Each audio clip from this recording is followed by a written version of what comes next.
you this because obviously you've been with Darby longer than I've been with Reed, and anybody out there who's been, a significant other for a while, like it's serious. Just want to bounce some things around and just see where everybody is on some things when it comes to Christmas present shopping. Okay, so like I know you have to know your significant other and kind of how they go about it. Like Reed, I think she's getting me like a lot of presents, like a lot of them. Mm-hmm. And I've asked her like, hey, why don't we just do a thing where you tell me how many presents you're getting me, and so I can give that equal amount back to you. We can make it, but she didn't want to do that. Okay. She's like, no, I don't want to do it like that. You just get the amount of presents. So now I'm over here like, I'm not going to have the least amount of presents. That's for sure. All right, I'm not losing this one. Okay, I'm not saying every present has to be like some, nice, beautiful thing, and the economy's not exactly booming right now. But I mean, just like, what are your thoughts on that? Have you and Darby like? Is that just like a new, hey, we're together thing? It's serious. Like we live in a house together now.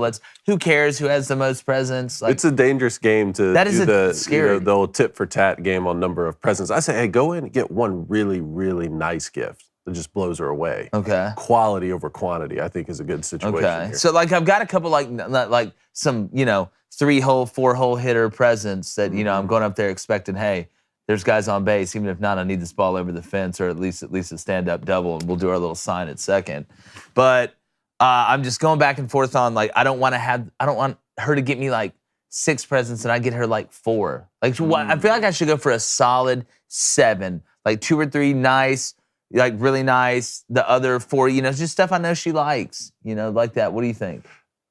Look, again, it depends on that. What's the expectation in the house? If her expectation's 11, they're high. If it's 11, if it's a quantity thing, and her expectation. Our house looks like the North Pole right now. There's like a Christmas tree. Well, then you've already won. Blaine, what do you think? I don't know. I have no idea. I mean, I feel like that's between y'all two. What I do, I just sign some merch and give it to him, like Derek Jeter. Sign a baseball. Give him you're Derek Jeter now. You're Derek Jeter. Like Derek Jeter. Didn't say I am Derek Jeter, but sign you some merch, Cranny Co stuff. You're welcome. You're going to give your present to your significant other would be signed merch. Others. Well, I forgot you. I forgot you lived in Utah for a while. Brock Purdy and the 49ers square off against the Seahawks tonight. Should be a good game. Mississippi State promotes defensive coordinator Zach Arnett to head coach after the passing of Mike Leach. And France will take on Argentina in the World Cup final. Yeah, it's soccer. I'm Jake Crane, and welcome to Crane & Company.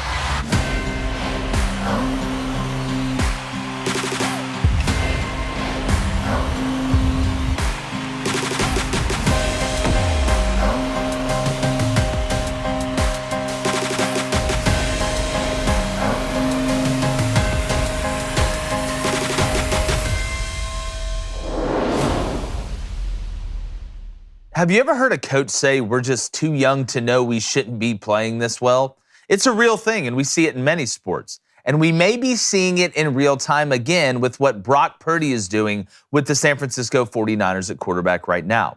Now, Brock was the last pick in the 2022 NFL Draft, giving him the tag of Mr. Irrelevant, which is turning out to be one of the biggest ironies of 2022, seeing as how he is now the pilot for a team loaded with offensive weapons, even with the loss of Deebo Samuel, and a defense that is arguably the best in the world. Now, Purdy doesn't have to be Superman. Hell, he doesn't even have to be Robin. He just has to make sound decisions. But the 49ers don't need to protect him 24/7 if they're going to have a legitimate shot to win the Super Bowl.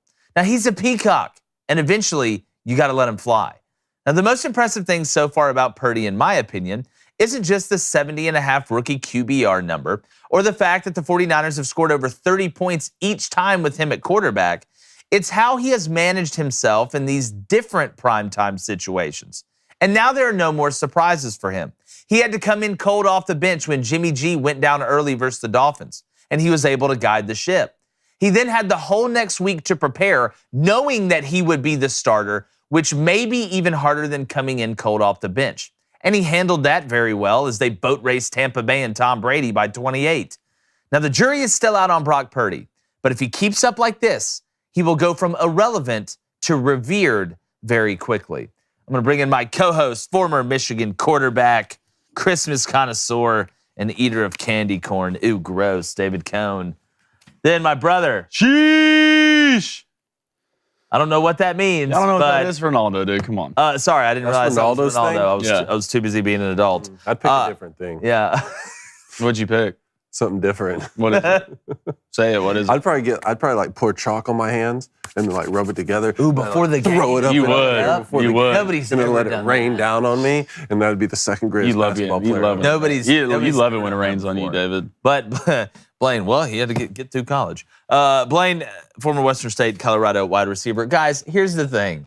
You don't ever want to, put the cart before the horse. Don't want to do that. There's narratives that, somebody will have a good game. I mean, some people thought Mike White was going to end up being Joe Montana after the first game he had. Now he's still there with the Jets, and we're going to see. But is it too early to jump on this Brock Purdy hype train? Because here's what I see when I see Brock Purdy.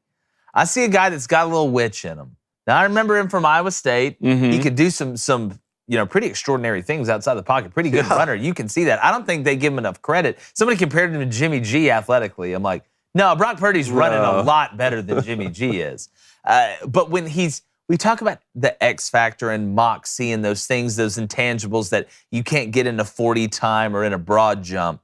But when I watch him, he looks comfortable in the pocket and really in every play that I've seen him.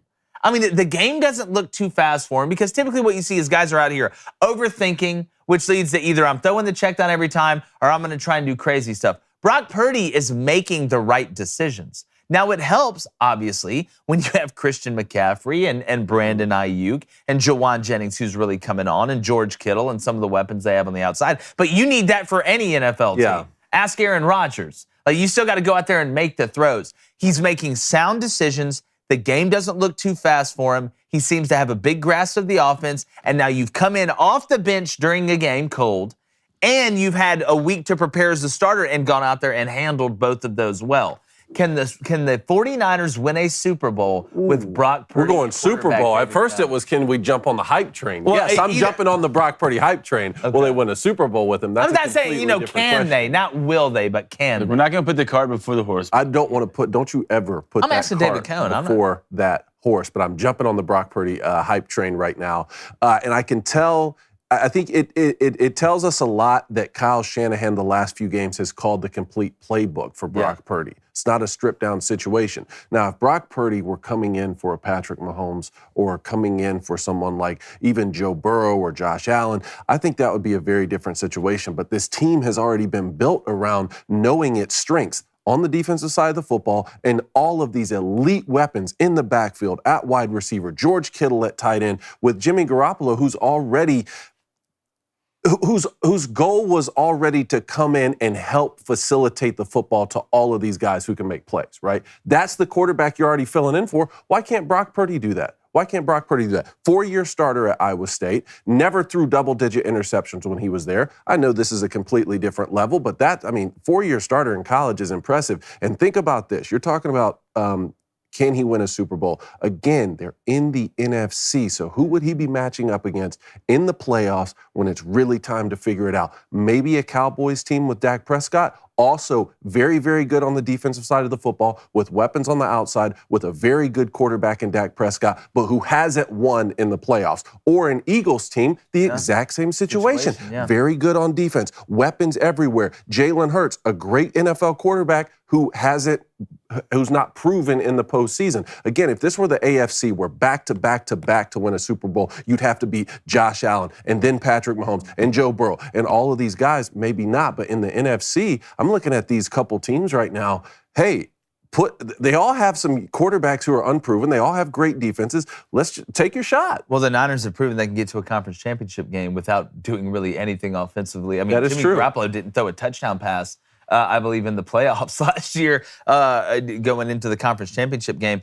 Blaine, it's a fine line as a play caller or as a game planner when you have a backup quarterback and a rookie like Brock Purdy is. I think we have to make that distinction too. This is his first year in the NFL. He was drafted in 2022. Blaine, if you're calling plays here and you have a defense led by D'Amico Ryans at DC, who's going to be a head coach soon. You got Fred Warner at linebacker, Bosa coming off the edge. We know how talented they are, and we know they do want to lean on that defense. But I feel like you can't put a governor on this kid like on a golf cart where you can't, like Cone said, let him work the complete playbook and keep pressure on other teams, because you know what's going to help that defense more than you just going out there and not turning the ball over? You going up by a touchdown or going up by 10 points and forcing that other offense to become one-dimensional to try and move the ball down the field. Well, right now for Brock Purdy, his best friend is the running game for San Fran with Christian McCaffrey. They've been running the ball extremely well. Christian McCaffrey was a great get. Right now, you do lose Deebo Samuel, and he has been feeding Deebo Samuel when he has come in at quarterback, which is understandable. Why wouldn't you? He's probably your best player, most unique player on offense, I would say that. The thing about Brock Purdy is this. He has played well, but I have to see more. It's the same thing kind of with Cooper Rush when he came in. Everyone was so stoked on Cooper Rush, played through 3 good games, and it was, well, could he be the starter? Could he be this? I still have to prove it, see it more from Brock for another couple weeks, so I jump on the hype train. 49ers, everywhere else, phenomenal. Defense, great. Wide receivers, great. Running back, good tight end, pretty good up front. But I still think when it comes down to it, when it comes to the playoffs, I want a guy back there I can trust, who's been there. Maybe not even won a game with Dak Prescott, but I do. If it was right now, playoff, Cowboys, 49ers versus Cowboys, I'm taking Cowboys.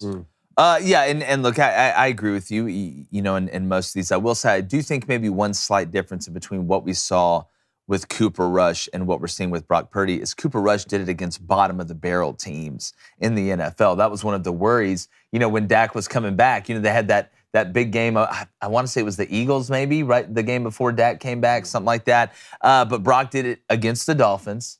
Okay, and we know Tua was off that game. I will definitely admit that. I watched that game. It was the one pick I had from hitting a 10-team parlay for $1,100. I had the Dolphins plus 7.5, and they couldn't cover that. And then you did it. I know Tampa Bay's been down this year, but it is Tom Brady. It's a Tom Brady offense that you're going against with Mike Evans, with Leonard Fournette, and Godwin and some of the weapons they have. So I see the parallel you're making there, Blaine, and I agree with most of it. I do want to make the distinction, though, that I think Brock's done it against better teams. But if you're going to bet this game, if you're going to bet any game, you need to do it on the best sports book ever created on this planet and all the other ones, at least the ones we know about. All right, that's at DraftKings. You need to download the DraftKings Sportsbook app now. Use code BOOSTER, that's BOOSTER. Place a $5 bet on any NFL team to win their game, and you get $150 in free bets if they do. That's only at DraftKings Sportsbook with code BOOSTER. Minimum age and eligibility restrictions apply. See show notes for details. Guys, we're going to have our show bets. I got a little same-game parlay out there. I'm going to be honest with you. I'm feeling touchdowns by Tyler Lockett and Brandon Ayuk tonight. Really? I'm really feeling. Will that be showcased in your bets today? One of them may be showcased. I may put it in the case. But I think another one's going to be a little parlay. And not, same game, but a little 2-teamer. On the same game parlay I'm going to do on DraftKings, I'm going to have probably 4 or 5 different legs on that thing. Going back and forth on this over and under, man, because I just feel like the Seahawks at home. I know the Niners are really talented on defense, but Seattle can score some points at home. So make sure you download the DraftKings Sportsbook app using our promo code BOOSTER. And speaking of boosters, there's a club with all of them in it. What is happening in said club? Travis Elrod, happy birthday today. He's turning 41 years old, guys. Travis. Level 41. Happy birthday, Level 41. Man. Congrats. Halfway to fighting the boss. All right, let's go to Jimbo Eagle, $10 dono. Jimbo, you are appreciated. As of now, Seattle would own the rights to the number 2 pick in the 2023 draft. Thanks to Russell Wilson trade and how bad the Broncos are this season. Who should the Seahawks target?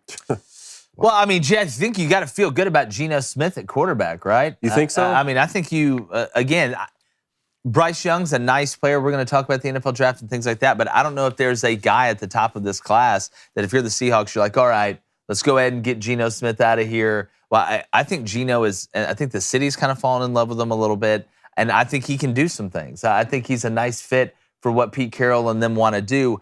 The question for the Seahawks, you got DK Metcalf, you've got Tyler Lockett, who's playing at a very high level. You've got Kenneth Walker, a young back that you feel good about going to the future. Don't forget the San Diego State kid got hurt. Elijah Penny, the guy that they made a big deal on. So you're going to have 2 backs there that are going to be serviceable. I think you got to look defense, man. Oh, for that number 2 pick? Yeah, I think you got to look defense right now. Look at Jalen? Why don't Jalen or Will Anderson? Jalen or Will Anderson. Imagine that on the Seahawks. Yeah. Well, I still think of Seattle and think of defense. I do too. The Legion of Boom, baby. How old is Geno? Geno, we need to. That's a good question. I'll look it up. 30, close to 30, maybe 28, somewhere around there. I'm trying to remember what draft class. He's 32. 32. He's 32. 32. And look, he has exceeded everyone's expectations, and I love to see it. Geno Smith seems like a great guy. But if you asked me, hey, right now you have to place a bet, will Geno Smith be the starting quarterback for the Seattle Seahawks 5 seasons from now? Oh, 5. You'd have to say no. Yeah, right? 5 from now, but at the same time, I don't think you feel like, do not be pressured to go take a quarterback at number 2, especially this year. Yeah, with what's coming next year. And just like you said, that identity in Seattle has been about defense for so long. You're about to have a couple generational guys. Well, you have number 2 pick. Yeah, well, what was Geno's problem? He kept turning the ball over. That was Geno Smith's biggest problem, was turnovers. If he can continue to protect the ball, continue to build that chem with the receivers he has, they're going to add pieces. I just think you add a Will Anderson on the defense, a Jalen Carter on that defense, and keep building it that way. I tell you what, man, I kind of like the way the trajectory of Seattle. Here's his stats for this year, Geno Smith. That is 71.5% completion percentage. Oof. That's up from a career completion percentage of 62.5. Yeah. Okay, he's at 71. 3,400 yards. He's thrown 25 TDs, and he has 8 picks. I mean, do you trust him though? I mean, you got to see how they didn't have a choice this year. Out. Yeah, I know. But do you trust? I mean, I know Geno's having probably the best year of his career, but go look at all his other seasons. It's not even close to this. Do you trust him? All right, if he's your guy, then fine. You go with the defensive player. But if he's not, and you pass on Bryce Young, then you deserve all. Well, you got the number 2 pick. How do you know the Texans just aren't going to go get Bryce Young? I mean, if Bryce Young's on the board, or CJ Stroud. Yeah, I don't see a way in which the Texans don't get Bryce Young. There's no way you're going to rock and roll with Davis Mills again. With Bryce there and you got the number 1 pick. I don't see it. Will they take Jalen Carter? Who the hell knows? But here's the way I'm looking at this if I'm the Seahawks.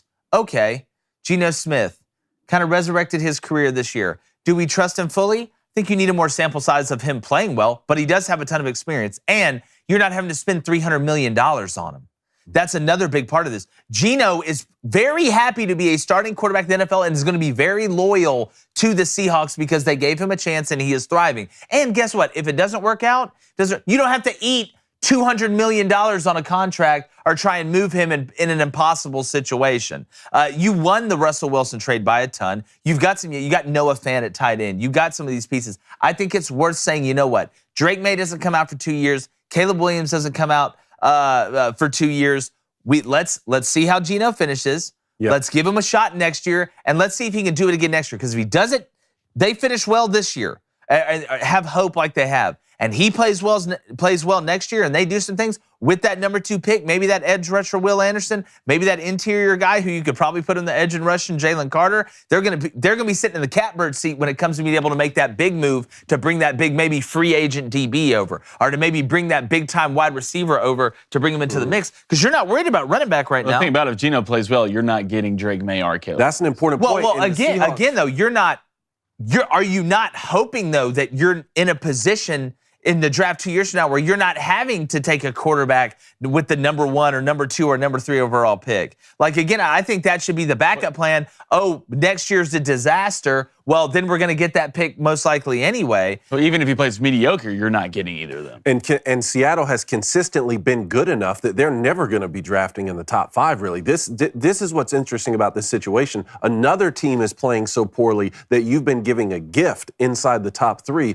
Will Seattle feel the need, hey, we're never in this position. Do we go ahead and take a shot on sort of what we think would be the next generational quarterback, even though I'm not convinced that necessarily is going to be in this next class? I think CJ Stroud will be a project. We've already talked about Will Levis, and Bryce Young may be off the board at that point. Or do you say, hey, look, we did our due diligence on Russell Wilson. We drafted him later, and that worked out for us. We've revitalized Geno Smith's career. We can get quarterbacks later in drafts and still be successful. Let's spend that number 2 pick on someone who look, Russell Wilson was a good quarterback, but let's not act like he was the best quarterback in the league. He wasn't the Patrick Mahomes is obviously a humongous catalyst in the Chiefs winning a Super Bowl. They are not going to win the Super Bowl without Patrick Mahomes.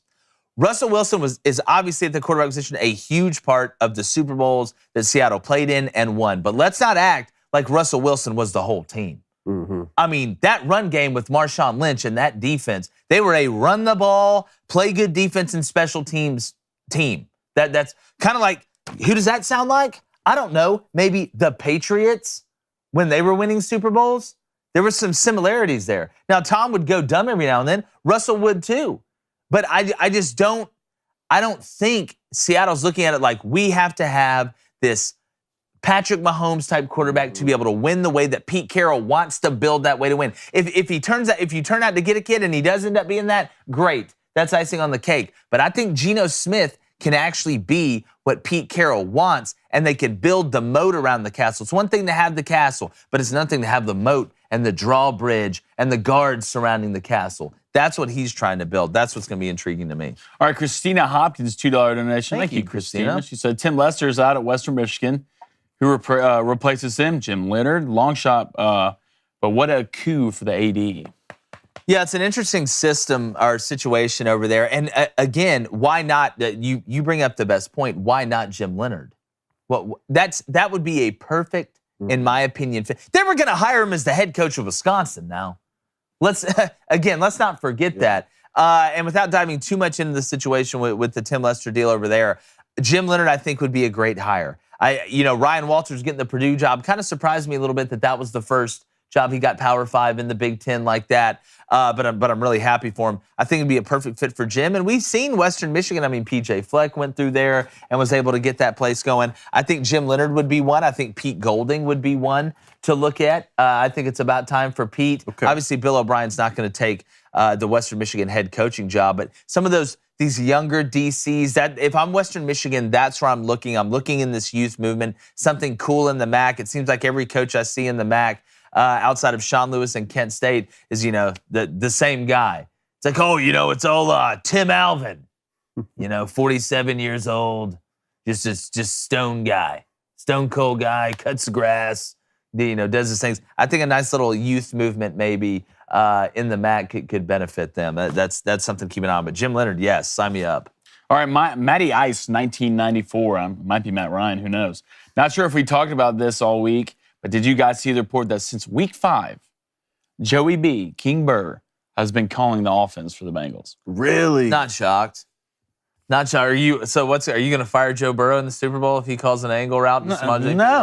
No. You know why? Because Joey wouldn't do that. I wonder how that would go with the head coach, Zach Taylor. We know, and again, look, he's obviously very involved in the offense. It's like how that conversation goes. Like it's like, hey, like Joe Burrow called the meeting. He's like, hey, sir, Joe Burrow has a meeting scheduled with you today at 3. It's like you'd be like, yeah, sure. Go in there like, Joe, what's up, man? It's like, Coach, listen, made a decision. Kiss the ring. He wants his ring. You walk into Joe Burrow, you got to kiss the ring. Bend the knee. Joe Burrow's like, listen, I've decided that I'm calling the plays now. Like, I love it. Go ahead, dude. Do it. The turnaround from the first 2 weeks, especially that opening game against the Steelers when TJ Watt was just in this guy's lap all day. I've been paying special attention because I picked Joe Burrow up in fantasy, and watching him just throw the football the last I'd say 7 weeks maybe has been incredible. Without Jamar. A lot of that. I think Jamar just came back last week, didn't he? The last 2 weeks, but Jamar Chase had more targets last week than usual because T. Higgins and Tyler Boyd were both out. I'm like, look, maybe sit them a little bit more often because I have Jamar Chase as well. Look, I'm looking at that wide receiver core, and it's just like, especially with the way that T. Higgins has come on. And then Joe Mixon was out that 1 week. Yep. Samaje Perine came in. I was playing against him when I was playing Ben Shapiro that week. He had like 28 points that week. Didn't they sit Jamar Chase versus the Titans? They're like, nah. Like, don't worry. You're good. I won't be surprised. There was 1 week he could have come back. There was 1 week he could have come back. I'm trying to remember who it was against. They're like, nah. Like, Jamar, how you feeling? Well, Coach, I felt nope. Not playing tonight. That's all I needed to hear. Not playing tonight. You go in there and you sit down and you'll just have people, put ice bags on you. I'd be like, just stand around Joe. Yeah, stand around Joe. Stand around him. Be like Joe. Yeah. But I love that they identified the problem, okay, which was really twofold. We had talked about that offensive line was giving up way too many pressures, even going back to last season, right? I think they gave up the most sacks allowed for a team that made it to the Super Bowl, something like that. That continued to be a problem early this season. But more than that, even at times when the offensive line was protecting, Joe Burrow was just holding the ball far too long. They identified the problem. They fixed it. They had several games where it was like, hey, quick game right away. Let's get the ball out of our hands. Kick Modified runs. Kick the bubble. Exactly. Yeah.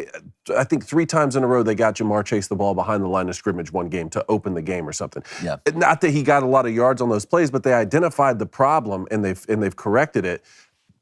Look, I'm still big on the Bengals, man. Oh, again, you have experience getting to the Super Bowl, and Joe Burrow, we know what he's done in the playoffs. But, I mean, to be able to call your own plays, you obviously have to have tremendous focus. And one of the reasons I'm able to keep tremendous focus is because I take Athletic Greens. And you can reclaim your health and arm your immune system with convenient daily nutrition. It's just 1 scoop in a cup of water every day. We couldn't make it more simple. It's that easy. Athletic Greens is going to give you a free 1-year supply of immune-supporting vitamin D and 5 free travel packs with your first purchase. That's right, free stuff. All you have to do is visit athleticgreens.com/Crane&Company. Again, that's athleticgreens.com/Crane&Company to take ownership over your health and pick up the ultimate daily nutritional insurance. You can help your body and you can help us by going and making that purchase right now using that promo code gut health, nervous system, immune system, energy, aging, and recovery.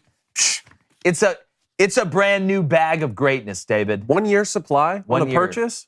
That is a no-brainer. Get that now. You can get fly on your own supply. How about that? Blaine, you love Athletic Greens. Rumor has it it's increased your lateral movement. It is. I mean, you should see, like, my ladders, when I go ladders, or even when I get my agility going, it's ridiculous. Are you doing ladder drills still? I mean, you don't? I do every morning. Ready. That's how I get from my bedroom to my kitchen.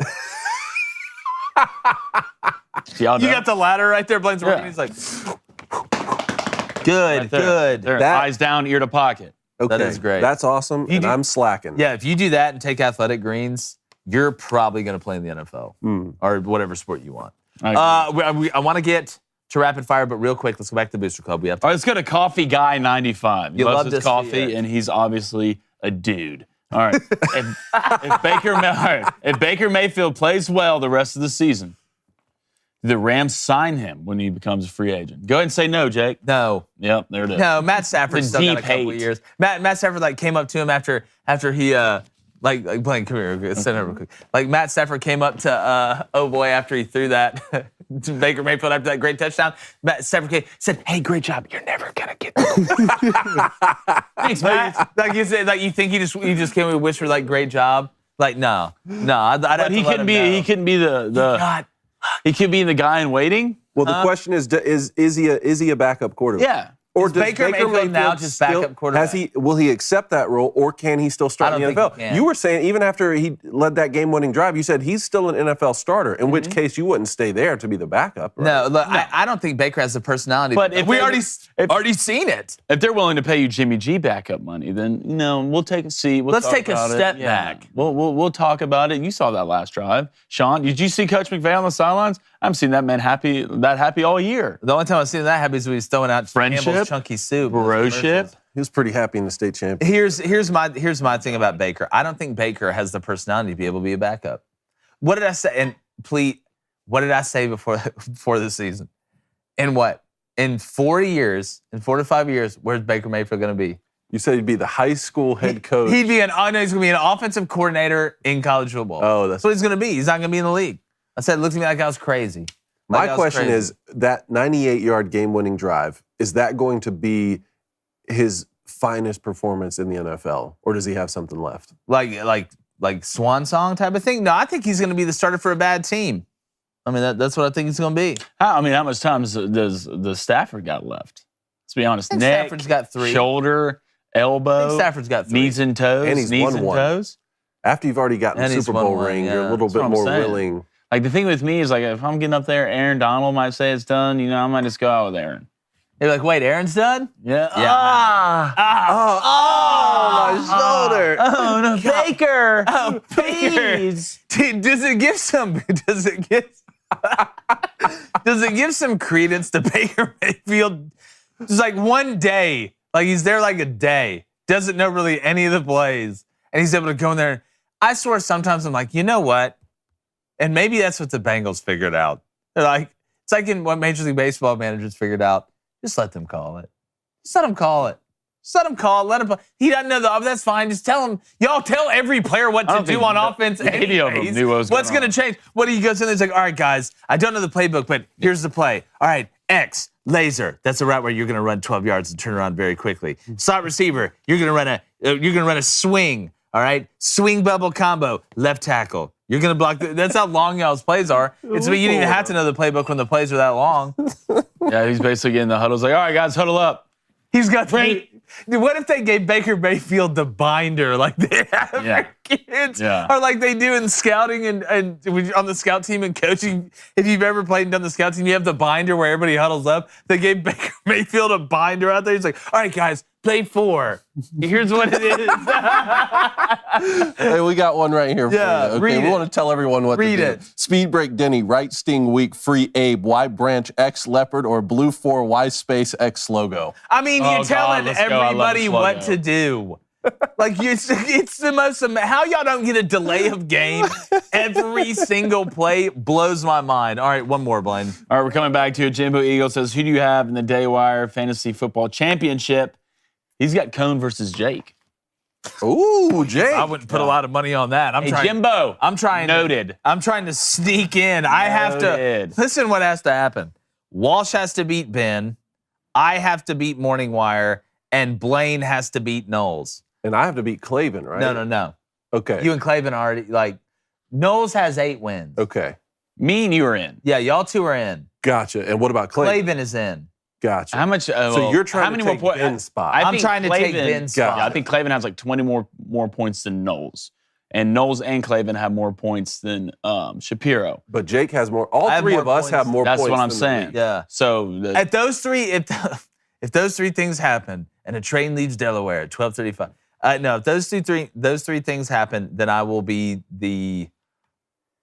probably the 3rd or 4th seed. I don't think I can get it. Don't let him sneak in as the 4th seed. No, that's the thing. He's going to come in there doing damage, man. Dude, Derrick Henry, Debo Samuel might be get back. hurt this week, though. No, what happened is those 2 things will happen, and I'll lose to Morning Wire because Mike White's my quarterback this week. Is he? The Lions. Yeah. Hey. the league's mine. Believe. Believe. All right, let's get to rapid fire. All right. Let's do it. Let's talk a little Mississippi State. Several things here now. Defensive coordinator Zach Arnett has been promoted to head coach. Your thoughts on that before we get to a few other things? Again, in a tough situation, I think they made the right choice. Zach's the guy who if anybody deserves a chance in this situation on that staff, it's Zach. I know he's been preparing for this moment. Obviously, didn't want to get it like this. I think he'll do a good job, and I hope he takes advantage of the opportunity. But I think it was the right choice that Mississippi State made. Blaine, and it gives continuity to the players. That's what I was going to say. Blaine, you like hiring from within here, given the circumstances? I do. And I think he's the right guy right now. I mean, he's been around, and the way the defense play, you can tell the guys like playing for him. So I think it's the right move for Mississippi State. 2 other things on Mississippi State. They will play in the bowl game. Yep. They will play Illinois, and they want to honor Coach Mike Leach. And the helmets, I don't know if these are the official helmets, but they had the little pirate flag. Oh, they look How awesome. cool is that? They look awesome. I think it's something they need to do. They're playing at Raymond James Stadium January 2nd, where the Buccaneers play, that has a pirate ship right next to the field. How fitting is that? Just crazy stuff, man, and it's a tough situation. I do want to say this about Mississippi State, and there's been reports coming out about some coaches using third parties to contact players over there. Look, a lot of that stuff was happening anyway and happens anyway, and I get that, but every circumstance is not different. And I just think what I would do, I'm not going to speak for anybody else. I understand it's a dog-eat-dog world out there, and especially in the transfer portal era and NIL and things like that. But I feel like in this situation, if you're another coach, I am going to let those players reach out to me. I'm not going to go out of my way to reach out to players that are there right now with what that staff's having to go through, because some things in some circumstances are different. This isn't a head coach that got fired. This isn't a head coach that took another job or went somewhere else. And again, some people say, well, all's fair in love and war. And look, I can understand that. But those players, and I know how it happens, Coach talks to his players, says, hey, if you know any guys over there, reach out to them. We have some spots available. They'll use that third party that way. But I just feel like if it was me, that I would have either my players come up to me and say, hey, coach, this kid reached out to me from Mississippi State. He's a buddy of mine, or we played in the Alabama-Mississippi All-Star game together. He's thinking about leaving. Then I'll reach out to you. But I'm not going to go out of my way or try and take advantage of the situation that Mississippi State is in right now and that staff is in right now. That's just how I go about it.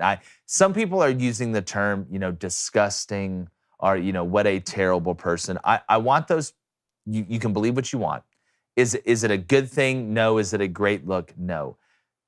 But I don't think you understand the world that is operated, that these guys have to operate in to be able to get players to come there. Does it make it right?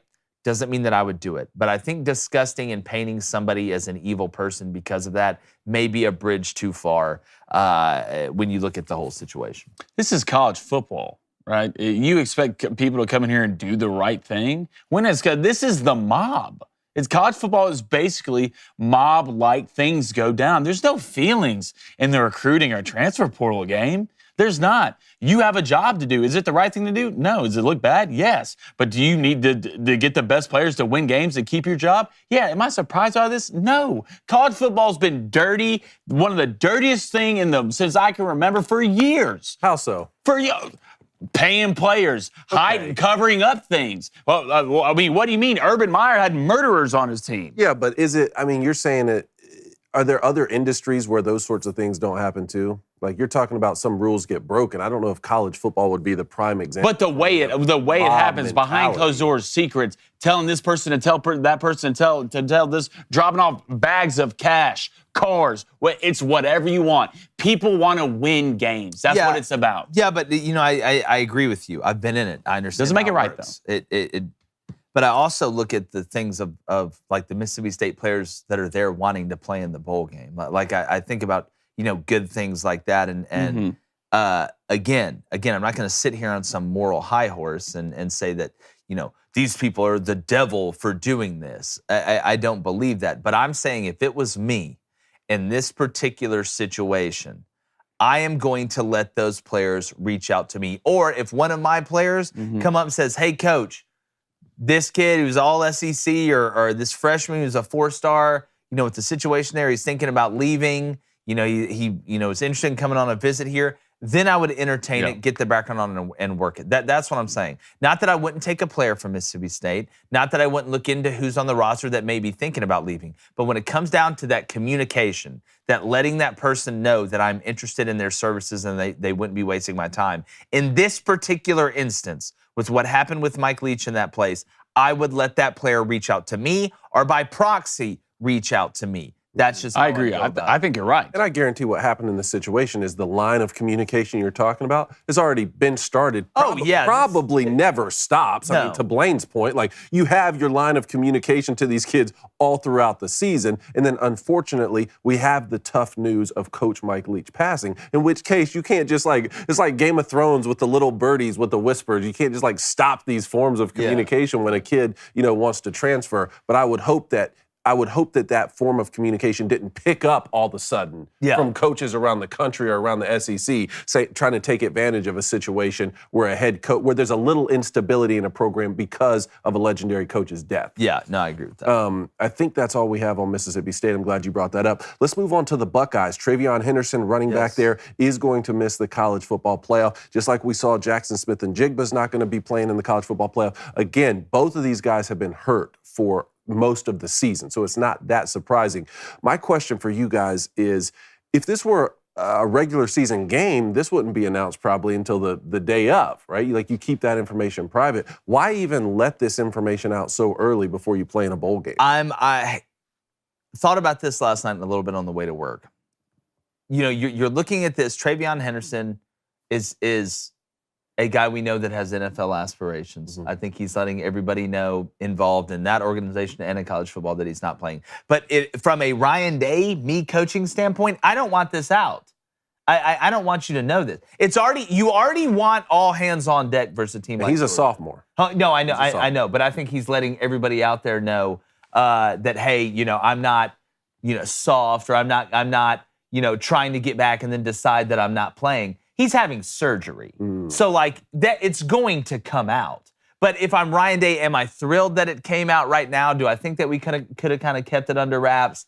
Maybe a little bit, but the more I thought about it, the surgery part of it is going to get out. Like, I need to see exactly the date when he's having surgery. If it was something where he was in a boot, walking around and didn't have to have surgery, you can hide that, especially since he's not draft eligible. But I think he's coming out and saying, all right, hey, I want everybody in the NFL to know I have another year, but I don't want you guys to think that I'm a baby or I'm babying this thing. I'm having to have surgery. This isn't a me being soft situation. I think he wanted to get ahead of it there. And when you look at the fact that there's going to be pictures posted of him, praying that has successful surgery after that on Instagram, hey, I'm fine, or there would be some sort of press release. They would find out. Somebody would find out, so maybe getting ahead of it that way. That's a good point. But the biggest part is, if you're Georgia now, you're getting healthy guys back.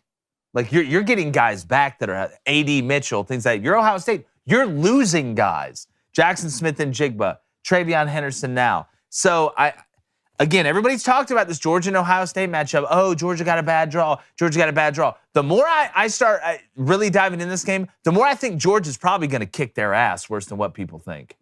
I'm just telling you. How bad? What do you think? Double digits. Double digits? What's the spread? 6.5, 7.5? I'm pretty sure I saw it. But I don't know. It's just, for some reason, why is it always Ohio State? Like, we're starting to see, like, Jack, they had a guy sit out. I think it was Bosa, understandable. Bosa tried to come back. Yeah, but Henderson, I don't know. I think that Henderson's built a little bit different. Like, running back, you can see the way this kid runs the ball. You're having surgery. You can tell he's not soft. You're having surgery, bud. So I think Ryan Day, does it suck? Yeah. Are you using weapons to go play the best team in the nation? For sure. Georgia's going to probably win that game? Yeah, I do think if they had to pick a team, they wouldn't want to play Ohio State, just the way that they throw the ball around. I do think that's a real styles make fights, so I do think that's a real thing to say. But I'm not questioning this kid's toughness. I think if he could be out there, he'd be out there. The Jackson and Jigba, I would question more than Travion Henderson. Oh, yeah. They often have a lot of really good players, is why we see this more often than not, because they're always in the news. And they just got like the number 1 wide receiver in the country for 2024. Yeah, they stay with them. Georgia minus 6.5 right now. Actually, over under 62.5. That's a lot of points. Let's move to the NBA for a second. The NBA renamed their MVP trophy after Michael Jordan. What do you guys think? I feel like all MVP trophies should be named after the best player of that sport. Like every single one of them. Every single MVP trophy. I agree. They should change the NFL MVP trophy to the Tom Brady. Already? While he's still playing? What if Tom Brady won the Tom Brady MVP? The Tom Brady Giselle Sucks MVP award. What do you think, Blaine? Or should they change it to the LeBron James China Award? I'm okay with this.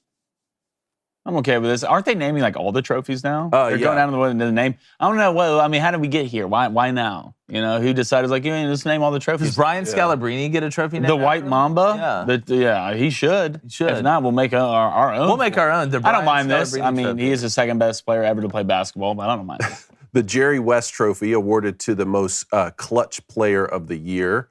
Man, that one's pretty cool. How is that not Kobe? Akeem Olajuwon Trophy. They named the. I know Kobe's got another All-Star. The All-Star MVP is now Kobe, right? I think. Yeah. Hakeem Olajuwon awarded to the best defensive player of the year. Wilt Chamberlain is going to be the Rookie of the Year. What about the Shaquille O'Neal? Oh my God, this dude's massive and dominating award. I haven't seen Giannis Antetokounmpo won it again. I haven't seen that yet. Are they going to keep changing the name of the awards? Once better players come out, Giannis ain't gonna get an award. Yeah, that alien's not gonna get an award. Look at him. What award would it be? The Ja Morant award. The I got out of 7-footer island and have dominated you award. Can you imagine that thing being that big and then coming and talking to you in French? That's the scariest thing in the world. I'm terrified just thinking about it. You know any French? Can he speak French? That's all I know. That's what he says when he gets mad. I know he's from Greece, but he gets like, sacre bleu! Says the F word, he says baguettes. Baguettes! So let me drop my croissant. Oh, my goodness. Well, I'll tell you what's good with a croissant. Ooh. It's coffee. And our friends at Black Rifle Coffee, Lava Panther. What's that right there? Power what do I have Llama. today? What do I have today? Look, Power gunship. Llama. You think you're awake? You've never been awake. Power Llama. Yeah. Until So you good. drink Got a saddle. gunship. Look, I've gotten to the point where I just eat them out of the bag. I don't even just eat it out straight out of the bag. If you got, you Delicious. can do that. Yeah. I tell you what, chocolate covered coffee beans are pretty good.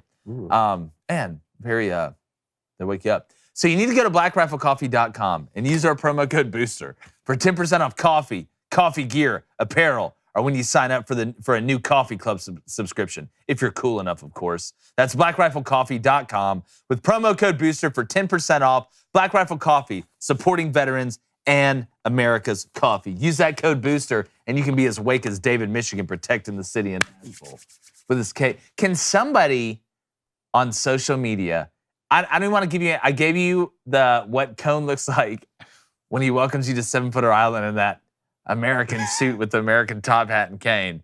What would David Michigan's superhero outfit be? I don't want any hint. Nobody give any details. I just want to see everybody use your imagination and subscribe to the YouTube channel, but also on social media, show us what David Michigan's costume outfit should look like. This is going to be a whole comic book. I cannot wait. We it. need to make one. It's you versus, what do you say, me and Blaine together? What do we say, Bane? Well, they were there was a couple different options. One, it could be like a tandem. It could be a Jane and Blake team up with replacement that. code. No, I like or it that could together. be one person's name, Blake Jane. Blake Jane. Blake Jane and David Michigan. And a lot of people don't know, Blake Jane is actually allies with replacement cone. Yeah, Our replacement champs. cone. Yeah, Yeah. yeah. They're battling for lawn supremacy. Lawn supremacy. You got to make sure to say, before you say the word supremacy, you got to make sure you put It needs put a the modifier. right adjective. It needs before a modifier. Yeah, in front of it. that's not a word you just throw around. Lawn supremacy. Nah. Okay. Get off of it. I got two more things Go here ahead. for you guys. World Cup final is Yeah. set. France, Argentina.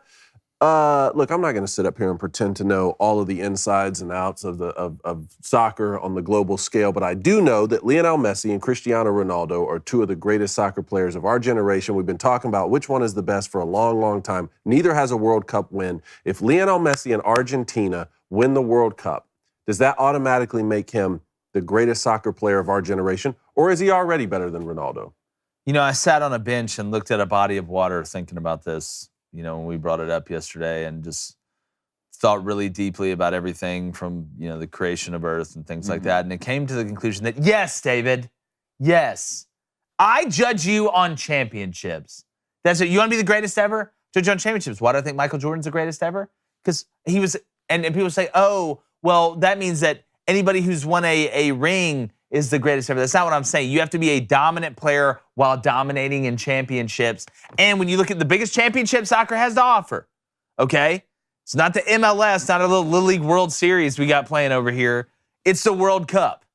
There it is, right there. The World Cup is the Super Bowl of soccer. It is the Omaha of soccer. If you win that, when we're comparing you, we know Ronaldo, very flash, last 5 years, probably best player in soccer, Messi. We know before that, crazy run, still a little witch. When I'm looking at those two, they've both done a lot. But what's the one golden standard neither one of them has grasped? That is a World Cup championship trophy, whatever you want to call it. If Lionel Messi is able to win the World Cup, you put him in that little cup and you parade him around because he's the greatest soccer player ever. Ever. Okay, Blaine? Okay, one, I mean, I think Messi's been to a World Cup final. He lost to the Germans. So, you know, I mean, what is France done against the Germans? Yeah, but don't bring up what France did. has You know, done. I dove into this last night. Okay. And the same thing, the criteria I do when it comes to the best basketball player, it's overall. So overall, how dominating are you over a certain period of time? And Lionel is the better overall player than Cristiano Ronaldo when it comes to assists, goals. I mean, Cristiano has more goals, but he's also played in more games. If you want a guy who can just put it in the back of the net, that's Ronaldo.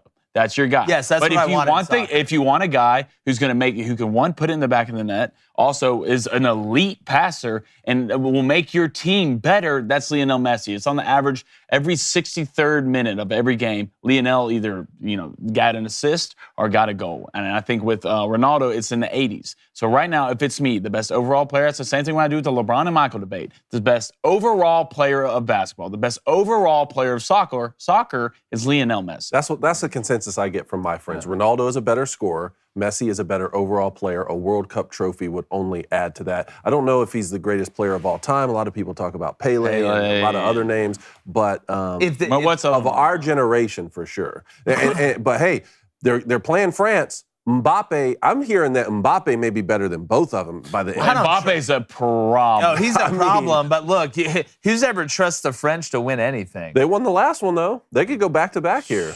Dude, Mbappe is an absolute... Yeah, he's a wedge. Cold. Back-to-back World Cups, that's... Again, well, maybe that little town doesn't need to be in Italy. Maybe it needs to be in France. I'm going there for the honeymoon. I could do some scouting. Cayenne? Let me look up, because I know they won... Be a good little town right by the beach. I'm taking Argentina. I'm not betting against Lionel Messi. I'm taking France.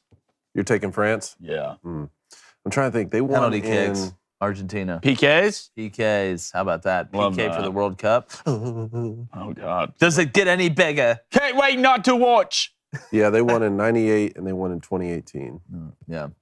All right. Last one here. Oh, little college basketball. Boy, did you see Maryland get blown out by UCLA last night? I'm telling you, UCLA. Hope y'all didn't trail my pick. Mick Cronin, the Kyle Whittingham of college basketball, just runs a tight ship. Maryland didn't score a point.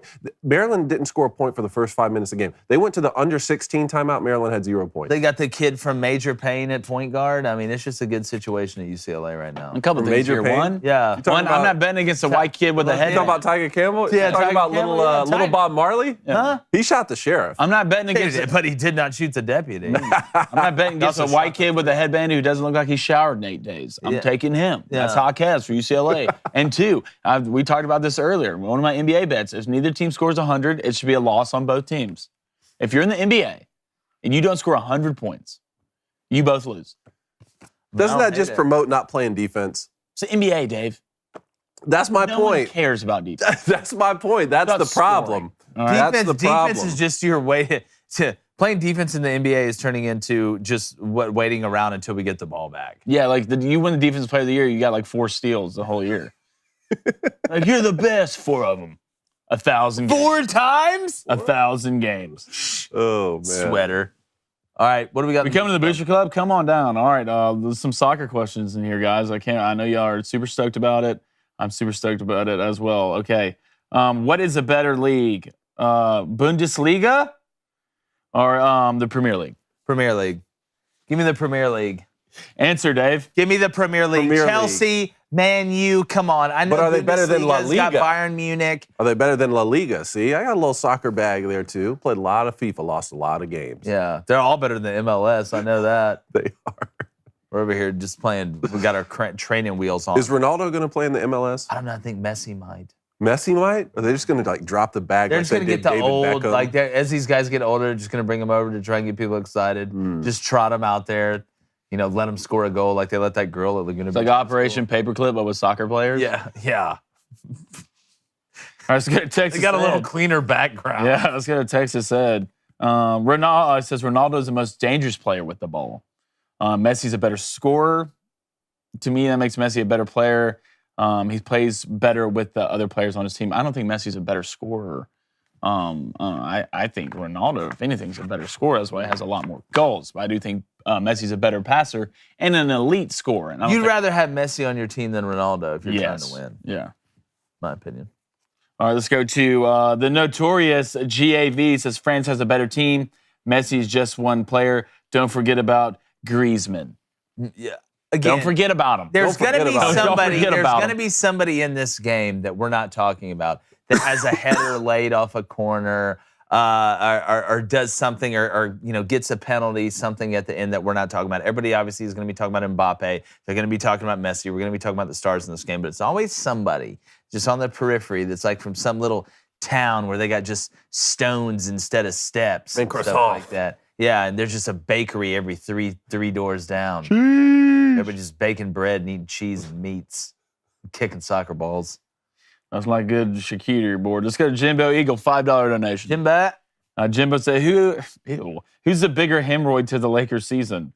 Russell Westbrook or LaFlop James, and why? It's Russell Westbrook. That's what I'm playing well. I mean, again, he can't shoot. What's their record right now? I mean, the dude's got, I trust his shot about as much as I do Pfizer. Because this hand motion you're giving me, you know what this? It seems like the universal signal for mid.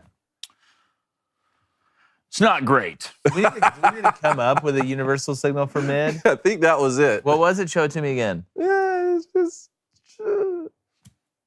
This right here? When do you rub your face? I don't know. I don't like that. Don't do triangle face. No, I don't like that. You don't like that? All right. Head people keeper Blaine. Ooh. I like this. I don't know what those words mean, so I'm going to take them as disrespect. Yeah. Watch your mouth, all right? Don't leave your speed dating cards in my car. Hold on. Are you reading a comment from the chat, or are you talking right now? I'll let you decide. I thought that was from head people keeper. I'll let you decide, David. Little things. He reports, we decide. Yeah. Okay. Travis Elrod, hashtag Ask Crane Company, guys. That's us. All right. Is the soccer the sport where the individual player matters the least? No. No, because half the time, everybody's so tired from running around. The guys on the other side are just waiting. Yeah. That's what I watch. That's how I judge your team. How many guys are just walking around, just barely meagering around? It's like I watch some of these teams. These guys are just running the whole time. Like they have like little like the Croatians, like those guys. I mean, they just never stop running. Like there's like that dude in basketball that you hate guarding because he just never stops running. Yeah. It's like I'm having to play zone for you from 20 yards away just because you're not running. Like, hey, switch. That's what it was like watching Croatia play. All right, Misplaced Daggy says, my advice on the World Cup final betting. Same game parlay, little SGP. Messi to score a goal, but France to win. Oh, I thought. Book it. Write it down. What are those odds? It's already happened. David, I don't know. Plus, I would say those odds are. Messi's plus 200? France is favored, I would 200? Think. What do you think those odds are, Blaine? Messi scores a goal, but France wins. I'd say plus 120. Really? I like that. I would say plus. I don't think it'd be crazy for. I think it's in the plus ones for Messi to score a goal. I say plus 450. Damn. Are you doing it right now? I'm gonna look it up. Okay. You know why? Because we have DraftKings always. That's exactly right. Promo code Booster. All right, let's go to Sister Riggs. She says, I really haven't watched soccer since 1998. Look, Sister Riggs, I respect it. I get it. There's a lot going on right now. College basketball is getting hot and heavy. You know, the NBA, they're playing basketball too, apparently. All right, Blondie, one more. Travis Elrod says, that's why Hakeem Olajuwon is underrated as an NBA player. He played insanely good defense. You want Hakeem Olajuwon? Hakeem was a freak. You want to see a crazy trick? I don't. I made my paper go through the wood table. I really don't think that's that crazy of a trick. That did happen. So, congrats. All right, Cone, Thursday trivia. All right, hold on one second. Ready for this? We've got our little same game parlay set up here. Let me see the odds here. Plus, all right, this is plus 900. What? But this is for France to win in regulation. And Messi to score a goal? Yes. Plus 900? Yep. It's our settle based on 90 minutes plus stoppage time. So this is not with France just winning in extra time. They have to. Did you say plus stoppage time? Yeah. So regulation with stoppage time. So that was what we talked about, right? Yeah. Messi scores, which was already plus 170, and then France wins in regulation, which is plus 160. It's saying same game parlay, 2 picks plus 900. I may put a little bit on that. But I may flip it and go, hey, they're going to go into extra time. Yeah. I mean, if you really were about it, all right, you'd pick France, Messi, and Mbappe to score. That would be probably plus 2,000. That'd be plus 22. You know what? Here we go. What does it say? Survey says? Include extra time. It does include extra time. It does, but it doesn't count for like overtime or whatever. Hold on, it's calculating, computing. All right. What's it saying? What's Elon telling us? Plus 1,400. Plus 1,400 for Messi to score. I thought it'd be more than that. Mbappe to score, but France wins the match. Interesting. Okay. All right, Thursday trivia. All right. You guys ready? I'm ready. Thursday trivia. You have 2 minutes here. San Francisco 49ers are playing football tonight. Should be a good matchup. There have been 27 Hall of Famers in the NFL to play for the 49ers. I want you to name 10 of them. Any 10 Hall of Famers. Jerry Rice? Hold on. He's got to start the clock. The clock started? Yeah. Okay. All right. Now you just killed a bunch of time. Here we go. Jerry Rice, like Blaine said. Yep. Joe Montana. Mm-hmm. Dwight Clark. Yes. Here we go, Blaine. 49ers. Linebacker. 49ers. Patrick Wilson, Hall of Famer. Should be. Navarro Bowman? Not a Hall of Famer. Quarterback. Think quarterback. There's not a lot of. This is a tough one. I don't like. I feel like running back. I feel like played quarterback after Joe Montana. Yep. Hold on, stop. I'm gonna think on it. This isn't good. This isn't good. So I don't really pay that much attention to the 49ers. Quarterback after Joe Montana. Steve Young. Yes. Yeah. That's 4. Okay. Let me think. All right, I got Dwight Clark. Receiver, we said Jerry Rice. Who defense playing? DBs. T.O. God, Terrell Owens? Yes. Nice, Blaine. Good call. Another elite generational best of all time wide receiver. Had 1 year stint. Oh my God. Not Randy Moss. Yes, Randy Moss. That's right. That's right. Yeah. All right, how many is that? 5? That's technically 5. Dwight Clark's not a Hall of Famer. He's in the 49ers Hall of Fame. Oh, okay. But Okay. that's okay. Gotcha. Keep going. One just took a big-time Power 5 coaching job. Played for the 49ers, won a Super Bowl there. Dilfer? No. Dilfer won it at the Ravens. 30. seconds. God, okay. It's He just took a big Power 5 big coaching job. We missing linemen? Pac-12. Not. Why? My God. Deion Sanders. Deion. Sanders. Yes. That's right. I forgot he played for the. Oh man, there's a running back. I know there's a running back. There's always OJ did some time with There's the 49ers. always a safety. I shouldn't say did some time with the 49ers. There's Is always Frank Gore in the Hall of Fame yet? No. There's always a safety. Ronnie Lott. Ronnie Lott! Yes! Good job Ronnie at the Lott. end. That a boy. Maybe the greatest safety How many ever. did we get? 7? I think you got 7. How many? 7 or 8. Which ones did we miss? They've had a bunch, man. Y.A. Tittle. They had Bob Hayes, Rob Woodson, Ken Norton Jr. Joe Perry. Let's see here. They had a Jimmy Johnson was a corner and a wide receiver. Chris Dolman, Ricky Jackson. Oh, I forgot Ricky Jackson played for the 49ers. Yeah, we got the ones that. Yeah, I wouldn't get Larry Allen, Fred Dean, Bob St. Clair. Larry Allen. And then, of course, they had Terrell Owens, Randy Moss, and Isaac Bruce. Isaac Bruce in 2020 played for that's when he was elected for 2008-2009 season with the 49ers. Kevin Green, Richard Dent, Charles Haley. Charles Haley, yeah. Soon to be Brock Purdy. Not bad. I'm not upset with our performance, sir. No, I'm not. I'm not. If you would have told 7 out of 10, I mean, random NFL team, I feel good about it. Yeah, there's some low-hanging fruit there. Obviously, Jerry Rice. The Steve Young one took me too long to get. Way too long. That's my fault. I blame myself. Well, I mean, I kind of blame you too. But nothing new. After Joe Montana, it kind of got frosty there. All right, back to the Booster Club. Let's live here. All right, Ruben Hall, $5 donation. Thank you. Ruben. Thank you. Thank you, All Ruben. right, hashtag Ask Crane and Company, guys. That's us. Thoughts on the Cardinals finally able to win in the sport we are good at, basketball. Yeah, you said the Cardinals? Cardinals. So I'm. You talking about Louisville? Did Louisville win? Did Louisville win last night? Wait. Did they get off the 0-9? Wait, did they finally win one? Dude, we almost had this in Yeah, rapid we were fire talking today. about this. Kenny Payne, everybody's super duper excited. They when he won. got this Beat shot Western at Louisville. Kentucky. They beat WKU. Really? Okay, that's not a bad win. There's no such thing as a bad win, but Western Kentucky has been able to do some things. Finally good to get off to Schneid for them. Kenny Payne is going to take some time, but damn, 0-9? That's bad. 0-9? Like, I get it. You know, you've played some really good teams. I've watched that schedule, but you've also played some games you should have won. Go over the 9 teams they lost. I'm here. All right, go over The that first 0-9 one start. is, was it Bellarmine? Bellarmine. They lost to Bellarmine. Should have made the NCAA tournament last year. Then you lose. Stupidest rule in sports is that when you're transitioning to a new division, that you can't make the postseason. Bellarmine won their conference tournament, and still didn't get to go in. Really? Transition, can't play in the postseason, but you can go swim. Yeah, for sure. Wright State. There's a problem swimming around sports. Yeah, they lost to Wright State 73-72. Their first 3 games were 1-point losses. Really? From Louisville? Drowned me in 3 inches of water. Yeah, that's tough. Then you lose to App State 61-60. Then, hey, it gets easier, guys. You go play Arkansas, slaughtered. You go play Texas Tech, you got beat 70-38. Oh, Wait. Louisville lost 70-38?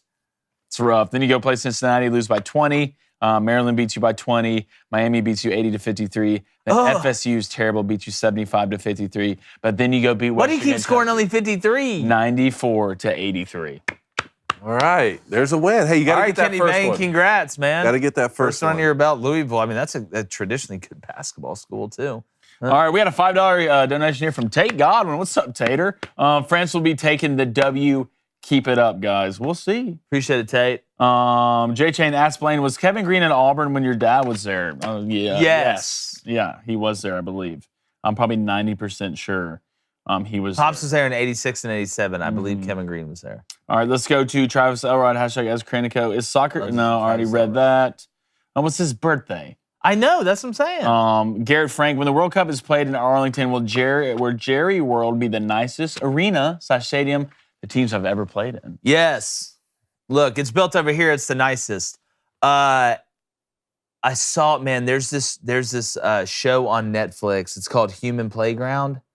And it sounds, that's not what it's terrible. about. No, it's not. It's like the craziest sports that people do, that they Okay. play around the world. And this one takes place over in Senegal, where they have it's like UFC basically. It's like wrestling, but you can like punch each other and stuff. And like they built this arena that you need to check it out. In where? In Senegal? It's in Senegal. Yeah, it's absolutely wild. I don't know why it made me think of that, but our arenas are way nicer. Parker Hilfiger says, rooting for Argentina because I want the Messi and Ronaldo debate to end. Apparently, this is like a big... Look, soccer, is this the Jordan LeBron debate? It is the closest thing to it. What's the closest? What's another debate closest to it? No, I get it. And I've been hearing it for years. One thing that's a little different is that they're contemporaries. You know, they're playing at the same time. That is true. LeBron and That is Michael, true. it's like when it's a different generation, I think it's a little bit tougher. But I don't know. I lean on my friends who watch soccer all the time. The consensus has been for a long time, Ronaldo's a better scorer, Messi's a better overall player. I think if you add a World Cup to that mix, that argument's not changing. Yeah, you've got it. That has to carry the most weight, right? I even think without it, though, he's the best. Because, I mean, Ronaldo's Ronaldo's never going to be the World Cup. This is Messi's last World Cup. This was Ronaldo's last World Cup. Messi's been to a finals, lost to the Germans.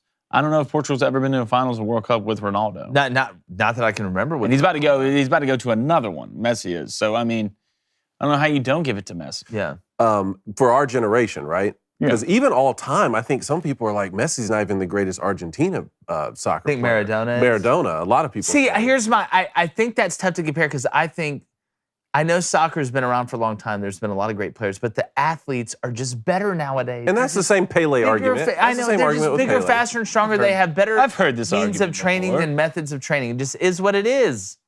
And so it's like cars now are better than they ever were. You can play video games in your Tesla now. Like, look, Model T Ford, unbelievable, changed the world.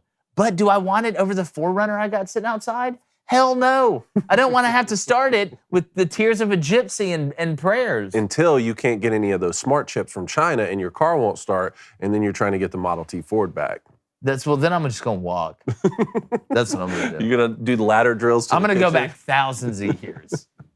All right, Cody Nason, 95, a.k.a. the Graphic King. Or the king of getting graphic. Or the king of getting graphic, depends on the day. I'm a Colorado Rapids fan, only because of backyard soccer. Keisha Phillips was a brick wall of a goalie. Dude, was Keisha Phillips... I didn't play backyard soccer. Was Keisha Phillips the best backyard? If you don't know what we're talking about, there's computer games and video games that came out when we were younger called, it was backyard baseball, backyard football. It's like a bunch of neighborhood kids. Like, that replaced kids going outside. Like, we used to go outside and do that. And then they made a game that's like, hey, you can play with kids from the neighborhood. You don't have to wait till the streetlights turn off to go home. You can just stay in your house. But was it Keisha Phillips or was it Pablo Sanchez? Pablo Sanchez is the best backyard anything of all time. Was he the best? It's hands down. I don't know, dude. Keisha Phillips used to drop absolute tanks. Huge. Well, Pablo he used looked like an NFL. Pablo used to drop takes, and he's just a little chatelita. Yeah, and like you had Keisha Phillips like just looked like the daughter of an NFL offensive tackle. For sure. And you know those poor Keisha girls. Phillips is the girl that could play in middle school. right? Football. Talking yes, about, yeah. Right? yes. And it's okay. But once you turn into a sophomore, sorry. Yeah, it's just, again, those girls, it's like, oh, man, she's 6'3", built like she's going to be past setting on the edge. It's just tough. It's just tough. When I had lunch with Cody Nason that one time, he was saying he lives in Toronto, okay, big hockey fan, but he's a fan of Arizona sports, so he's an Arizona Coyotes fan, and they played at Toronto, and he was pulling for the Coyotes. Weird situation there. Talk about views from the 6. Yeah. Come to my house to get my wife's name right. All right, let's go to Jimbo Eagle. Hashtag question for Crane Company. Who's the greatest redhead of all time, and why is it Andy Dalton? In any sport? It's an easy answer. Like the greatest redhead of all time? Easy answer for me. Dude, wasn't Pete Rose? Oh, he had brown hair. Is John McEnroe redheaded in tennis? That's a good one. What about you, Blaine? Who's your favorite? It's the White Mamba. Brian Scalabrine? It's Scally all day. What do you mean? He gave people like me hope. Maybe The one best day. redhead of all time. Routine That's a layups great could get me to the NBA. Andy Dalton is up there, man. The Red Rifleman. I would say, Bill Walton had red hair, didn't he? Bill Walton's a good one. Yeah, That's give a me good Bill pick. Walton. He had gingivitis for sure. He was balling out there with it. All right, let's go to RN. Good. Hashtag Ask Cranico. He has a little Michigan symbol on here, Dave. Does he really? Yeah. Good. I'm just kidding. What does he have to say? Is Ronaldo the real life Roy Kent? What football coach would be the real life Ted Lasso? Ooh, I would say Les Miles would be the real life Ted Lasso. You think so? Yes. He's just aloof. Like I said, I don't know if he ate more of the grass or smoked more of it. I can't believe we talked this much soccer. This is the most soccer we've talked ever. People in the chat, look, y'all like the questions. Throw it out there. Oh, Larry Bird. Larry Bird? was red. I thought Larry Was he? In blonde. college, he was red, wasn't he? Yeah, when I think thought of he was Larry Bird, I don't blonde. think of a redheaded guy, but I don't either. if he was, then yes. Yeah. He may have had a touch. I mean, he's not Andy Dalton redheaded. No, Andy Dalton looks like he's going Super Saiyan. Yeah, Andy Dalton wraps around the corner and scares you. Yeah. Yeah. It's like type the of redhead. sun. Like you can't go in the sun. What's your favorite planet? Who was the one from Rugrats who was redheaded? Chucky? Chucky? Chucky from Rugrats? Dude, I based my whole life around Tommy Pickles. Tommy Pickles, man. He was a leader. Who did me and Reed were talking about Rugrats the other day, and you remember Lil and Phil? Yes, the twins? The twins, for sure, man. Lil and Phil? Lil and Phil, Tommy Pickles, man, Chucky. she dropped that the other day. Who was That the other one? Angelica. Angelica. Ooh, yeah. I swear I always thought Angelica and Helga were the same people from Hey Arnold. We digress. Anyway, one more to the Booster Club before. All right, ASU Wish 8240987. All right, it says, Cone, David. China does not have the advanced semiconductors. That's Taiwan. Or do you refuse to accept them as a nation like LeBron? I refuse to answer that question and to get into Taiwan this is topic. its own place. But yeah, I'll the world say it. is a lot better off when Taiwan is Taiwan. I used to think semiconductors were just guys that were short that were like in the front of trains. Oh, the semiconductors? Yeah. The short guys. They were just short train conductors. Stop trying to make Taiwan identify as China. Yeah, don't Gretchen Wieners this thing. All right, if you want to watch the rest of this, remember you can listen if you stay here, but head over to the Daily Wire Plus. Just do it. Become a member, and you can listen on Apple, Spotify, wherever you get your podcasts. Subscribe, go leave us a 5-star review, and share it with your friends. If you're a member, you get to join us on our All Access today at 12:30 Eastern, 11:30 Central. And trust me, you don't want to miss that because we're getting even more in-depth. I'm talking Greg Louganis. Let's put the snorkels on. We'll be right back.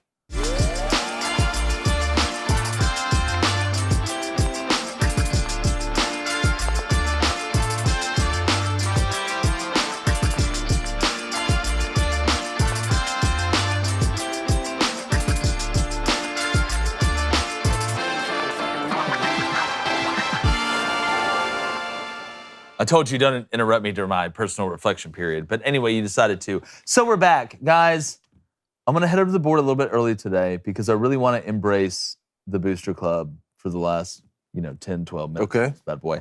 So what are you making smiles at? You know what? What happened? Switch it up a little bit, guys. You want to You go? guys have fantasy clips? I'm going to head to the board real quick. You're going to head to the board? Guys. Are you heading to the board? Whoa, yeah.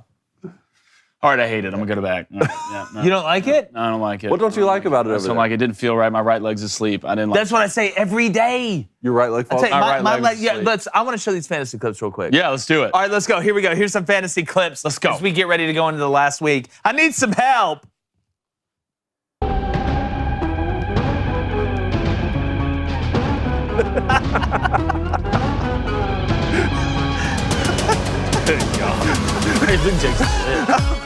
Let's go.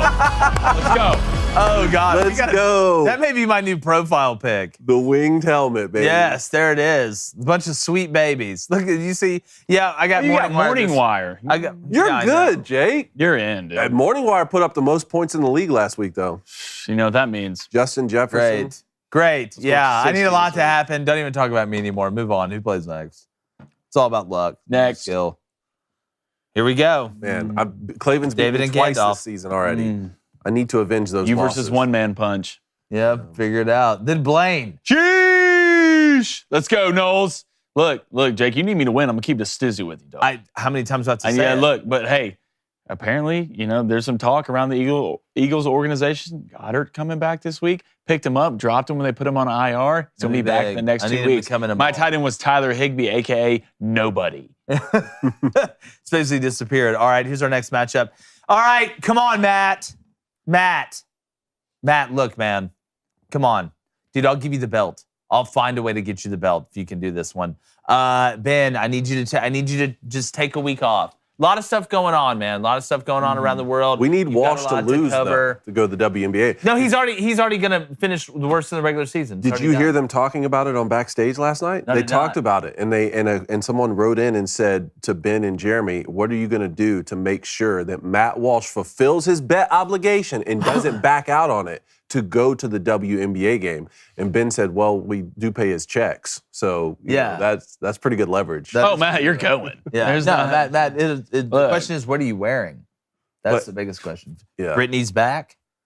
We have some ideas. We have some ideas. We'll kick it around. It's going to be pretty interesting. All right, I'm heading over to the board. I'm going to go over to the board. I'm going to go over to the board as well. Kevin, we'd have to adjust this camera. We have to set it on the ground and make it look up. All right, here's what we got last night. Look, college basketball, Tennessee State, showed you a little faith because we're in the same state. Don't worry, that'll never happen again. And that, endowment I was going to send, to rip that check up. You were going to send an endowment? Yeah, you it were? was. To That who? was Tennessee State. Well, don't send Ole Miss lost it. Don't send one to Maryland either, then. No, well, Ole Miss lost to UCF. They were down 13-0 to start the game at home. I mean, what happened? Ole Miss should be better in basketball than what they are. Mississippi State's pretty good, though, even though they did beat Jackson State only by 10 last night. I'm sorry. But in the NBA one, Clippers won. Great job, guys. Nuggets won. Don't say great job by the Clippers. I don't want to hear that. Raptors, my question, this is, I know you guys got to wait in line for like 5 hours to even be able to get a cough drop up there with the way y'all do y'all's healthcare system, but y'all can't beat the Kings at home? Sacramento. Y'all can't beat Sacramento at home? Poverty. Absolute poverty. We'll never trust you again. Wish nothing but the worst for you guys. Not betting against the Kings anymore. Bet against them twice. And they've won outright twice. Being dogs like 5 points or more. It's disgusting. It's disgusting. I'll never watch Jurassic Park again because of what Toronto did to me. But here's what I'm taking tonight because we got football back on. Still up, I think, 5 units on the month. We're still in the green. What matters most? It's the wallet. Give me Brandon Ayuk anytime touchdown tonight. Tebow Samuel's out. Brandon Ayuk plays for a team on the opposite team that I need to win this week in fantasy. So that means he's definitely going to score. That's going off at plus 150. He always finds a way to fluke up and get in the end zone. Then my second bet, little two-teamer. Give me the Niners plus 3.5. Can be weird going to Seattle. I know that, the Seahawks aren't great on defense with the weapons the Niners have, but still like them at the plus 3.5 and the under 50.5. That's at minus 105. Those are both my bets, fellas. Okay. Jonathan, what do you got? I like that. Look, it's been an abysmal week right here. We got to turn it around. I want to do that with the 49ers money line plus the under at 53.5. That's plus 105. Dog bet, but just barely. Let's go ahead and hit that one. And then I'm going to take the Seahawks TTP under 19.5. That's at plus 105 as well. This 49ers defense is that elite? Well, let's go up there in a divisional matchup. Let's figure it out, and let's shut down the Seahawks. At least, let's say, 19 or under. You down with TTP? Do I change one of my bets? Right now, you want to real-time change it? Why? What do you feel? God, I really like the under, the 49ers money line and the under at 53.5. What's the under set at? I think it's 42. Yeah, I took it as high as it could be because it was a parlay on the alternate line. The, hold on. 46. The over and under is 43.5. 43.5. Nope, I'm going to stay. Give me Bosa with a sack and money line 49ers. Give me that and give me the over at 45.5. I bet the under in the Panthers-Seahawks game last Sunday.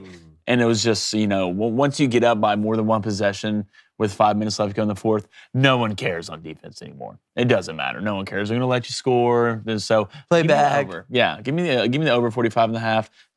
Went 1-1 yesterday.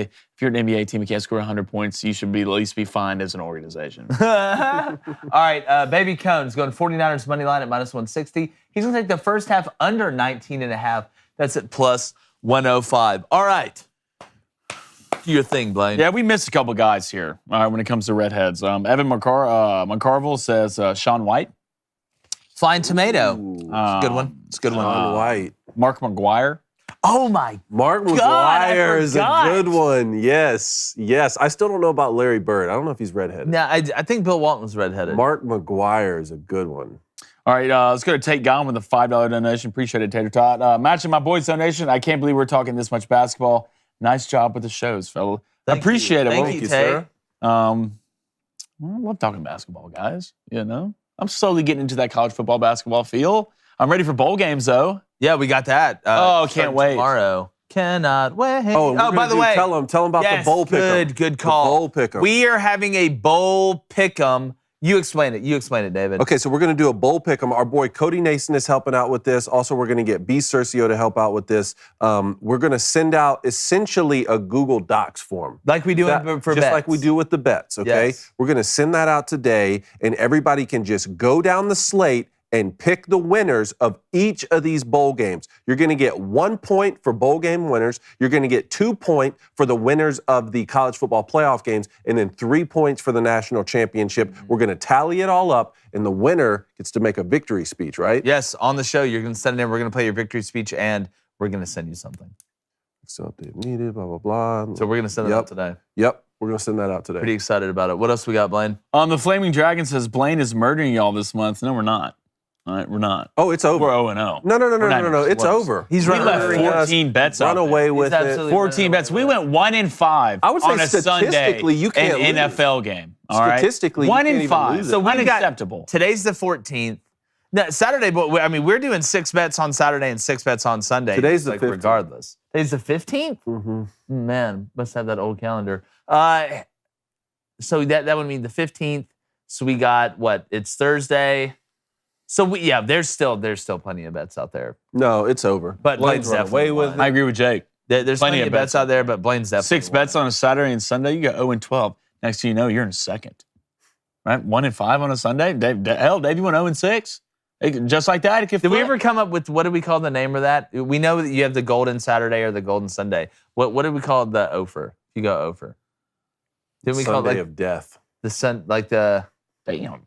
I'm dead inside. Dia de los Muertos. I don't know. Well, we got to come up with we got to something. think about. Help us come up with something there. All right, let's go to John Ray. Says, Blaine, John, first of all, love you. We've been tight for a long time. There's not an E at the end of my name. Wait, is this one of your buddies? No, Oh. no idea.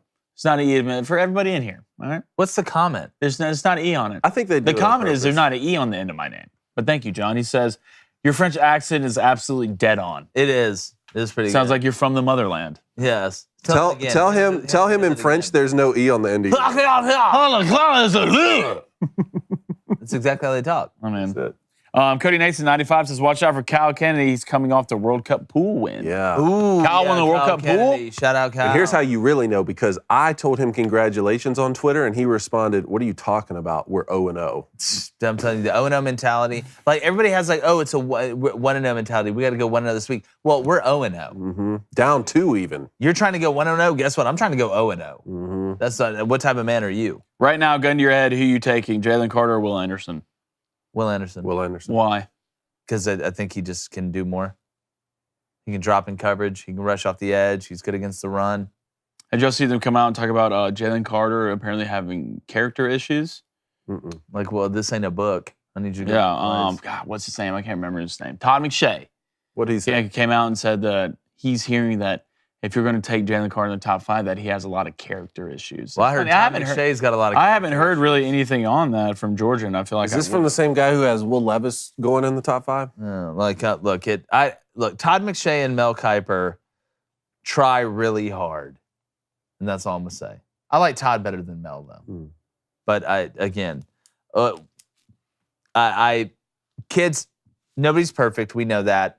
Everybody does have different character. They have different beliefs. But again, if you look into Jalen Carter, you look into anybody long enough, you're going to find some stuff that may not be flattering. I think he's handled himself well at Georgia. I think he'll be just fine. Jay Chain said, #AskCone, there's a place in Canada just north of New York State that has a food similar to a hot dog, but it's called a Michigan. What? Yeah. It's called a Michigan? It's called a Michigan. We call that a glizzy where I'm from. I wonder if it's tasty. I mean, Can you? I don't want to. It's kind of like when we did. What's the place called, Blaine? He said it's. He said there's a place in Canada just north of New York State that's a food similar to a hot dog, but it's called the Michigan. Let's look that up. Interesting. What else we got? Let's go to Jimbo Eagle says, I want to be included in Matt Walsh's sweet baby gang if he goes to that WNBA game and sit courtside with him. Hopefully it's a game in which we get to watch the high school classmate, Breonna Stewart. We got some things in the works. All right, you're probably not going to sit next to him. Yeah, the odds of that aren't great. I do want to say I feel like it has to be a game in which Brittany Griner's there. Wow, man, you learn something new every day from the Booster Club. Michigan hot dog has its own Wikipedia page, first of all. What is it? A Michigan hot dog, Michigan Red Hot, or simply a Michigan, is a steamed all-beef hot dog on a steamed bun topped with a meaty sauce, generally referred to as Michigan sauce, and is a specialty in and around Plattsburgh, New York. I'd eat one of those. I'll try it. A meat sauce glizzy? Michigan sauce, baby. Michigan. Isn't that kind of like cannibalism, though? Man, you know what? I'm not going to say it. Say that turkey looks like that other turkey in the I was oven. going to say, maybe for the college football playoff, you know, we're all watching the game. Michigan's playing TCU. Maybe we get some Michigan dogs. We can do that. Big watch party. Look, it's not hard to get an all-beef steamed hot dog in a steamed bun. What's that meaty sauce? I need to know the recipe what's that for the meaty? Michigan I need you to clarify throwing. meaty sauce. Yeah. Well, look, there's nothing like glizzy and some meaty sauce. Yeah, you would know. I would know. Yeah. I love meat. I want you to Meat get into sauce. the hot dog eating contest. Yes. I'm not good at stuff like that. What are you talking about? It's hot dogs. I'm not like eat. I can eat a lot, but I'm not just like I take my time with the glizzy. You know what I mean? Blaine's eyes crossed when he's eating a hot dog. I'm not going to make the motion. His eyes I'm not going to make the motion, but it's like his eyes that cross the No, make the motion. No, I'm not. All right, poll. Bougie Club won in this one. Who has more drip? Oh. Blaine Crane or Michael Knowles? Explain to people what drip is. Swag. Swagoo. Yeah. Who dresses better? Yeah. I think it just depends on, what flavor ice cream do you like? Do you like somebody that dresses up like he's going to, play Al Pacino's son in a mafia movie? Or do you like when Blaine wears his Mr. Rogers outfit? Yeah, I mean, look. Do you like just free showing of ankles, or do you like Rachel Maddow telling you to get back? So, which one do you like? I'm going to go with Blaine. I'm going to say they said Blaine. I'm going to go Blaine, 63%.